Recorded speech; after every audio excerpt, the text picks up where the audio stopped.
Hey guys, this is Nick Love with Love Racing doing another hot lap video. In this tutorial, we're going to begin by reviewing a full speed lap, then go through a turn-by-turn breakdown, timestamped in the description below. Now let's watch as we approach the last corner and prepare for our next lap. Alright, we're headed down the front straight towards the checkered flag. There'll be a slight right here, so just keep an eye on the track and stay track right. After you pass pit out, you're going to want to slowly track over to the left, get ready for a hard braking zone down into 1. You can go ahead and start braking anywhere from the 3 to 2.5 marker here. Here at turn 1, you have the option to stay in third or go down into second. I think it just depends on the condition of the front tires and the temperature on the track. A common mistake you'll see people make here at turn 2 is to track left too early and then they not be able to track all the way right before the entry. Some run off to the right on the exit to the NASCAR bend that you can use. Towards left hook here, you're going to want to sacrifice some of your exit speed here. Stay track left. Get back on throttle and stay on throttle through this entire section. The goal here through Snake and the S's is to minimize the amount of steering angle through each turn.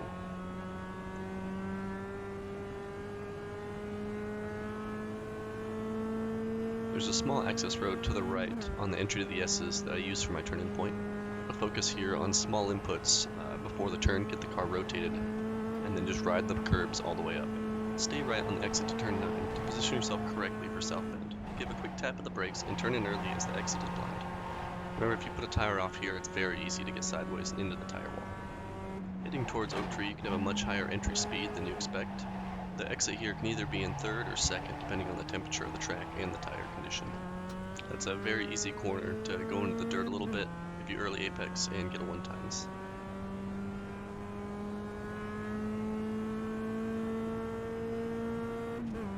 VIR has a very long back straight, so here you're just going to want to stay track right and prepare for turn 13. I like to go ahead and turn in at the arrow braking marker, point the car in a straight line for turn 14, and then brake hard. You want to hug the track right on exit, sacrifice a little bit of exit speed, that way you can carry the speed through the next section. Coming up to Hogpen, which is one of the toughest turns at this track. Use all of both bumpers on the left and the right, and be patient. Get on throttle when you know you can make the exit.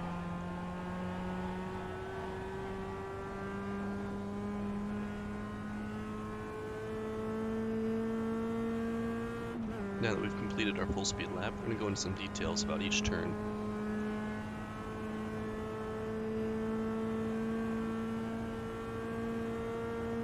Start braking here for turn 1 around the 3 marker. You can push this to about 2.5 to 2.75 if you're really confident in your braking and you're going to downshift into second. About half of the hairpin, and you can start to see the road open up. Get back on throttle, track out to the left. Go ahead and position yourself track right. Try not to apex turn 2 too tight here. You want to make sure you can get track right for NASCAR bend. For the braking zone to the NASCAR bend, typically I don't have a very good reference point here. You can kind of use this tree as a guideline, but the main thing is just to stay about mid-track and brake in a straight line while the track turns away, so you'll end up far track right before turning in. Once the car has reached all the way track right, slowly start to ease the brakes off, trail brake on entry, and turn in. You want to aim to apex right here. You want to get back on throttle right at the apex and use bumpers on the right of the track out. I don't have a great landmark here for left hook. I use the guardrail on the left in my peripheral to kind of get an idea of when I need to start braking. Make sure you brake enough here to where you don't track out more than mid-track, so that way you can take the rest of the section full throttle. Note the car's position here, as this is really important. You want to be about mid-track or left of mid-track here, ideally. That way you can stay on throttle, take the correct line through the next section, without having to scrub too much speed off with the steering angle. Try to think of this next section as one turn. Try to keep a pretty consistent steering angle.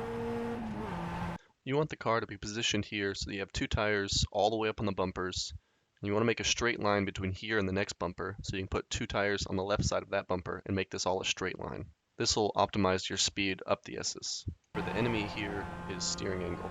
You just want to make sure you try to keep the steering wheel as straight as possible, make this as straight of a line, that way you don't scrub any speed off.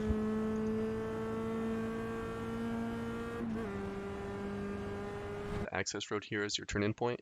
You only need a very small input here, We're not going to go over each S, but the main idea here is just keep a straight line as possible, very small inputs, and use both tires over each bumper.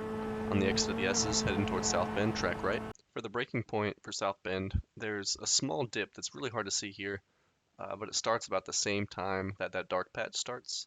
You only need a quick tap here to get the weight transferred to the front before you turn in. You want to turn in here right after you let off the brakes. Aim to put the left tires right on this bumper here. The exit is downhill and off camber, so you want to turn in nice and early. Try to be very careful here and not put the right rear tire into the grass. Start to track left. Here we're heading into the oak tree. On the entry, and this is mostly personal preference, I like to brake a little bit early. So at the 2 marker, get down and get settled, and then I get back on throttle just a little bit in between when I know I've made this turn, because a mistake here is going to throw you into the grass and into the wall. Exit to oak tree here is the most important corner on the track, and it can easily make or break your lap. You want to increase the radius of this turn as much as you can, so putting your left tires all the way up against this left bumper. On a cold track or with fresh tires, I stay in third here. When it starts to heat up and they get worn, go down into second. Aim for your right front to just barely clip that tire wall on the right, and you'll go over the bumper.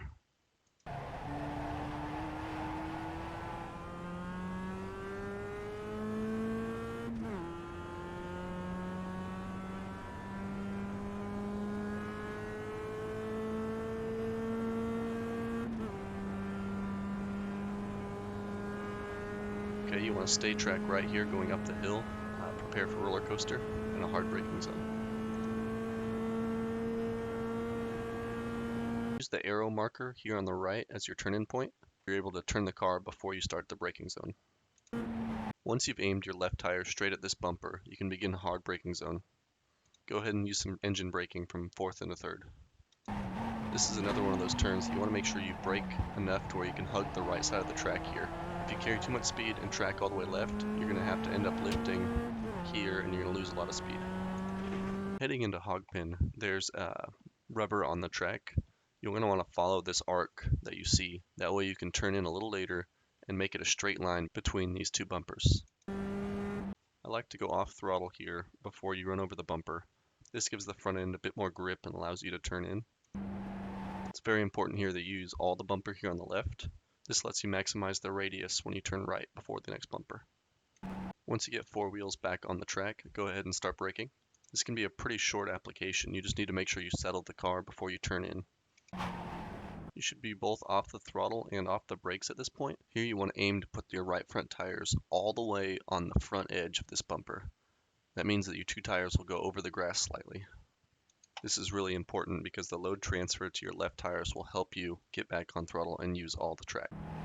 You can see here it looks like there's 2 tires into the grass, but actually you're bouncing over the bumper, so you don't actually touch the grass and get a 1-times.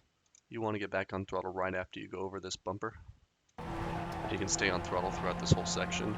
Be very careful to not put off a left rear tire into the grass, as that's another one of those places where it's really easy to get sideways once you touch the grass.